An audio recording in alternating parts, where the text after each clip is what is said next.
सुरुवातीलाच आता एक ब्रेकिंग बातमी। छत्रपती संभाजीनगरमध्ये जुन्या पेन्शनच्या मागणीसाठी परिचारिकांनी आंदोलनाचं हत्यार उपसले।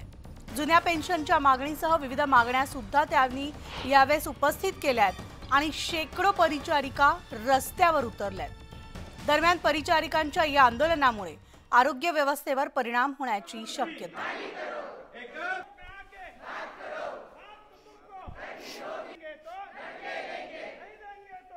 आणि याविषयी आपण सविस्तर अपडेट जाणून घेऊयात। आमचे प्रतिनिधी सिद्धार्थ गोदाम आपल्या सोबत आहेत।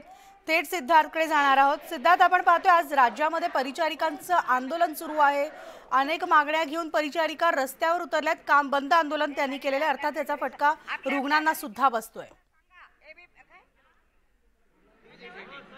निश्चितपणे बसेल, कारण काय की म्हणाले परिचारिका या आरोग्य विभागाचा मेन कणा आहे आणि त्यांनी उपोषण आता आंदोलन सुरू केलेलं आहे आणि हे आंदोलन बेमुदत आहे। गेल्या अनेक दिवसांपासून अनेक आंदोलनं केली, सरकारने त्यांना फक्त आश्वासन दिलेलं आहे। म्हणून आज आपण बघू शकतो की राज्यभर परिचारिका जे आहेत लाक्षणिक संपावर गेलेल्या आहेत। निश्चितपणे तू जसं म्हटली की आरोग्य विभागाला याचा फटका बसणार आहे, मात्र शासनाने काय दुसरी पर्याय व्यवस्था केली का हे समोर नाही आलेले। काल शासनाने हे आंदोलन होऊ नये यासाठी अनेक बैठका घेतल्या आणि त्या बैठकांमधून काही तोडगा निघाला नाही। बैठकांमध्ये इंदुमती थोरात या होत्या संघटनेच्या हेड। काय म्हणाल मॅडम, काल तोडगा निघू शकला नाही? काल आमची संध्याकाळी मुख्यमंत्री साहेब दोन्ही उपमंत्री साहेब यांच्याबरोबर चर्चा झाली आणि तिघं जण ज्यावेळेस एकत्र बघितले त्यावेळेस आम्हाला आशा वाटली होती की आज आम्हाला काहीतरी ते आमच्या पदरात देतील, परंतु नेहमीप्रमाणे त्यांनी आमच्याशी फक्त चर्चा केली, आश्वासन दिलं आणि सरकार तुमच्याबरोबरच आहे, सरकार तुमची पेन्शन तुम्हाला देणारच, अशी गोल गोल चर्चा केली। आणि अशा चर्चा, कारण आम्ही अनुभवी, माझा 40 वर्षाचा अनुभव आहे संघटनेच्या कामाचा, अशा चर्चा आम्ही खूप अनुभवलेल्या आहेत। 7 दिवसाचा संप झाला त्यावेळेस आपले मुख्यमंत्री साहेबांच्या विनंतीला मान देऊन सर्व सरकारी कर्मचाऱ्यांनी हा संप स्थगित केला होता आणि 3 महिन्याची मुदत दिली। 3 महिन्याची दिली, 6 महिने झाले काहीच नाही। शेवटी 9 महिन्यानंतर हा संप उभा राहिलाय आणि अजून किती मुदत द्यायची? वेळ काढू धोरण शासनाचं। आता राज्यभर सगळं संप असल्यामुळे आरोग्य विभागाला फटका बसला। 17 लाख कर्मचारी या संपामध्ये सहभागी आहेत आणि आरोग्य विभागाला 100% फटका यात बसणार आहे। तसंही आरोग्य विभागाकडे शासनाचं दुर्लक्ष आहे। एवढे रिक्त पद असताना, हजारोनी रिक्त पद असताना शासन रिक्त पद भरत नाही। काय तुम्हाला तोडगा दिसतो याच्यामध्ये?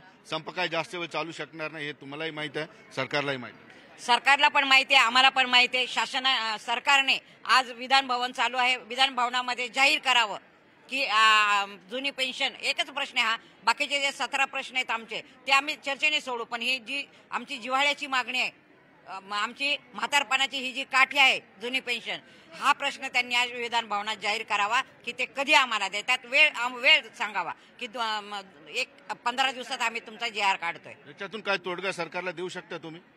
याच्यातनं एकच तोडगा आहे की सरकारला ही मागणी काही अवघड नाहीये, ते आम्हाला देऊ शकतात। सरकार इच्छुक दिसत नाही पेन्शनचं? हा, सरकार इच्छुक दिसत नाही। सरकारला काय अडचण आहे ते आम्हाला मी नाही सांगू शकणार।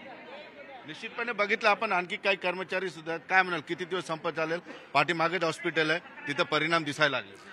परिणाम निश्चित दिसू शकतो, पण याचा विचार शासनाने करायला पाहिजे होता। काल सुकाणू समितीची जी बैठक झाली त्यामध्ये चर्चा जरी सकारात्मक झाली, पण शासनाने ठोस निर्णय कुठलाही घेतला नाही आणि ठोस निर्णय न घेतल्यामुळे आजही बेमुदत संपाची वेळ आलेली आहे। पण आता माघार होणार नाही याच्यात। आता माघार जोपर्यंत सरकार काहीतरी सकारात्मक प्रतिसाद देत नाही, काही लेखी हमी आम्हाला देत नाही, कारण मागच्या वेळी आम्ही सरकारच्या फक्त मौखिक बोलण्यावर आम्ही संप मागे घेतला होता, परंतु यावेळी सरकारने आम्हाला काहीतरी लेखी हमी द्यावी, आम्ही संप मागे घेऊ।